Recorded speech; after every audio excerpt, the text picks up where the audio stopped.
Hello and welcome back to Uncle Sal's Garage. On the last episode, we installed our crank and cam, and today we're going to complete the bottom end by installing the rest of the oil system. Let's get started. This part of the process has a ton of steps, and they all have to be done in a specific order, so we've got our work cut out for us. Step 1. Cleaning, cleaning, cleaning. If you remember how grimy this motor was before I tore it down, you realize the hill to climb during this cleaning process. But in the end, we got it all done. Step 2. Clocking the dizzy. Okay, this took a lot longer than I thought it would. The process here was to set the cam gear with a dot in between the two dots on the timing gear, and then rotate number one cylinder back to top dead center. Then at that point,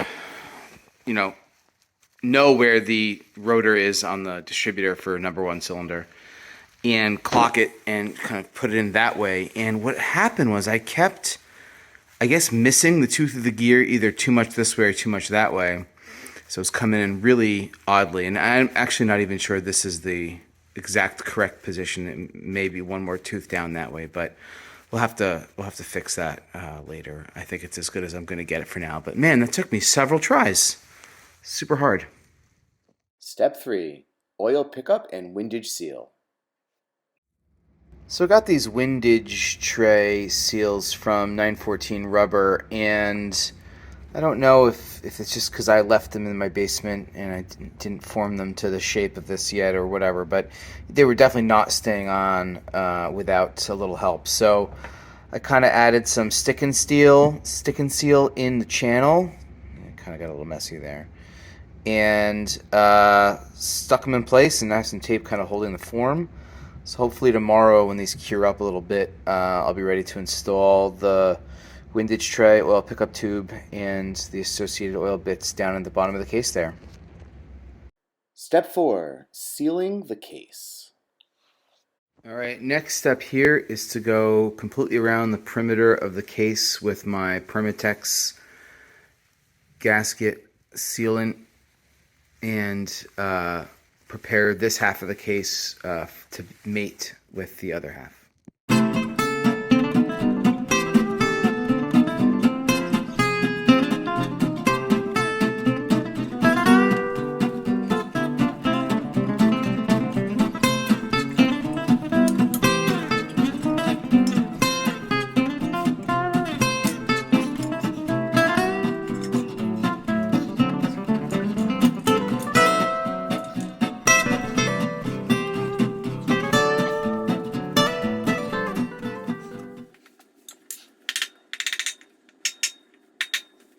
But time to give it a spin and see if the motor spins freely. So I'm just going to put the fan hub on there and give it a twirl.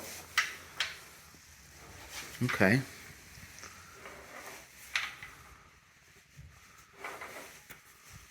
Definitely spins. I can't tell if it's tighter or looser than it should be, but it certainly spins, and there's no binding. There's no point where it gets caught. So I'm going to call this a success.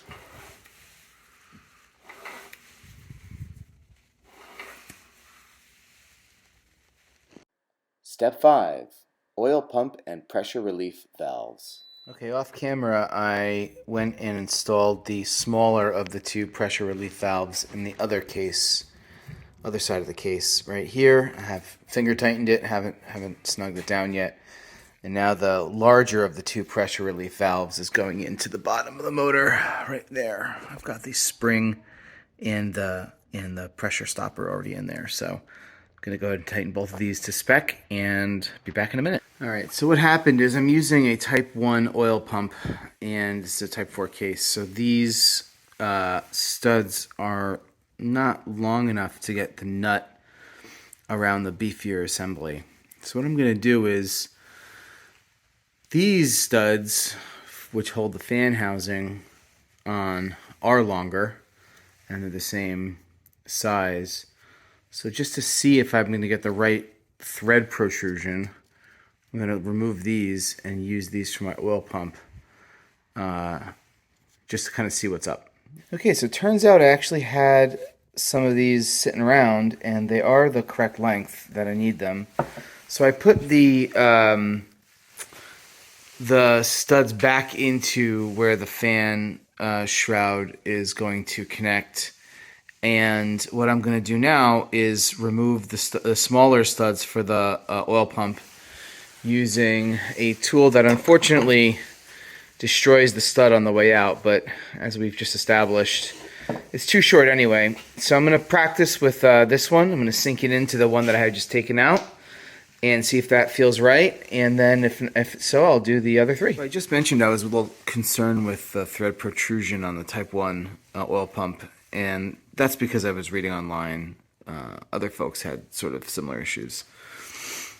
So I just took one of the studs off of the fan shroud kind of assembly here, which is longer than the ones for the oil pump, and I just sort of put them in. And it's not really sitting flush, so it's not very scientifical. But yeah, I think we're going to be better off with the longer stud, just in case. And I don't want to put the whole oil pump assembly together with all of the Permatex and everything, and then to find out there's not enough stud here for the nut to catch on. So, okay, as you can see here, I've got thread sealant around the area where I'm about to place my gasket. So here goes the gasket. Get that on there and make sure that that seats all the way back. Gets caught on the threads a little bit. There you go.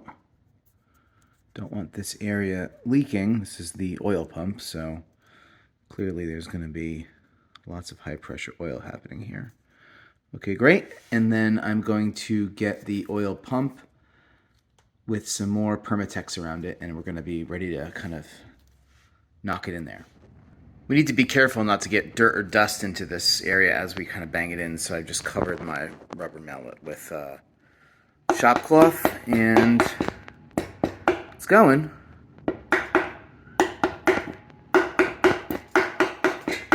It's definitely going in there, so I'll show you what it looks like when we're done. Just got done applying the Permatex to the exterior here of the oil pump, and I'm about to put the plate on. Alright, I've got my oil pump cover plate on and torqued down, and I installed the nuts here and here, so my nuts for the case perimeter are done. I just put the crank, the hub oil seal in there, and now I'm gonna install the front main seal here with a rubber hammer. All right, in order to torque this, I think this is called a gland nut. In order to torque this down to 30 pounds, I needed to install the flywheel just provisionally and put my block off on it so that I can get the right torque on the crank here. Step 6. Taco plate, oil sump, and filter neck. Rocking and rolling here. I've got my strainer. I've got my paper gasket in there. This guy goes down, fits nice and snug. Second gasket over top. Okay, just got done installing the sump cover and the oil drain plug, which I cinched down, so that's ready with the crush washer in there. And now we're going to install the taco plate. This is an upgraded kit I got from 914, from Auto Atlanta actually, which has the sending unit in here as well as the threads to stick that in there. So we're going to install this right now. Time to install the oil filter housing, so I'm going to go ahead and put some Permatex on here. Going to throw that gasket in there and torque it down. Okay, well here we have the bottom end. Great success. Our crankshaft and rods are installed with our cam. We've got our oil filter neck installed. We've got our distributor installed and hopefully clocked correctly, the number 1 cylinder at top dead center. We've got the oil pump installed. We've got our fan pulley hub with our oil seal installed. On the bottom of the case, we've got the taco plate and oil temperature sensor, as well as our screen and drain plug installed. So we are ready for pistons and cylinders. Next up on Uncle Sal's garage, installing the pistons, cylinders, and setting the deck height and compression ratio.